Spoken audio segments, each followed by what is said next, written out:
여러분 안녕하십니까? NBS투데이입니다. 농림축산식품부는 이번 겨울철 일조량 부족 피해를 농업재해로 인정하기로 했다고 최근 밝혔습니다.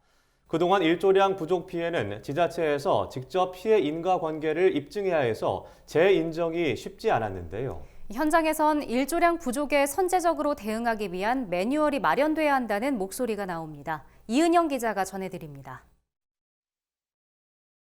농림축산식품부는 올겨울 일조량 부족으로 인한 농작물 생육 부진을 농업재해로 인정하기로 했다고 최근 밝혔습니다. 일조량 부족이 자연재해로 인정된 건 2010년 이후 두 번째입니다. 농식품부는 올해 일조량 부족 피해가 2010년보다 심각한 것으로 추정하고 있습니다. 전라남도에 따르면 지난해 12월부터 올 2월까지 나주 담양 등 전남 주요 지역 평균 일조 시간은 133시간으로 최근 10년간 전국 평균 일조 시간보다 25% 감소했습니다. 같은 기간 경상남도 역시 일조량 부족으로 시설 작물에 피해가 발생했다며 피해 규모가 약 1270헥타르에 달할 것으로 추정하고 있습니다. 일조량 부족은 농업재해대책법에 따른 재해 요인에 명시돼 있지만 실제적으로 재해 인정을 받기는 어렵습니다. 일조량 부족에 따른 농작물 피해는 해당 지자체에서 인과관계를 입증해야 하기 때문입니다. 실제로 전남도의 경우 지난달 농식품부에 일조량 부족을 농업재해로 인정해달라고 건의했지만 이번 달 자료를 보완해 다시 신청한 뒤에야 재해로 인정받을 수 있었습니다.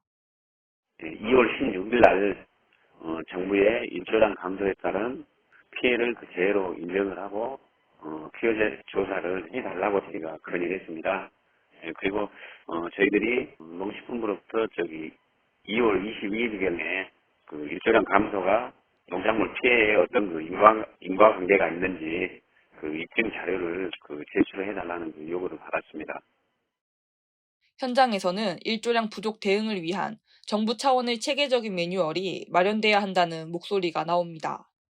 앞으로는 최근 3년 기간 중에 평균 일조량보다 20% 이상 감소가 됐을 때는 일조량 감소에 따른 농작물 피해 주의보를 발령을 해준다든지 최근 3년 기간보다 25%가 일조량이 감소했을 때는 정부 차원에서 전국의 시설 원예 작물을 대상으로 농작물 피해 조사들을 하도록 하는 그런 매뉴얼이 좀 필요한 것 같습니다. 하지만 전문가들은 작물마다 일조량 부족에 따른 피해 정도가 달라 피해 기준을 일률적으로 정하는 게 쉽지 않다고 설명합니다.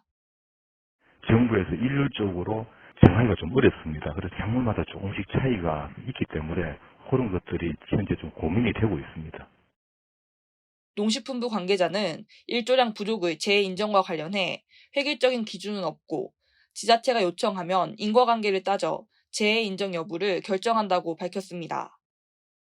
또한 일조량 부족은 기상특보가 있는 태풍 등의 재해와는 달라 선제적 대처는 어려운 상황이라고 전했습니다.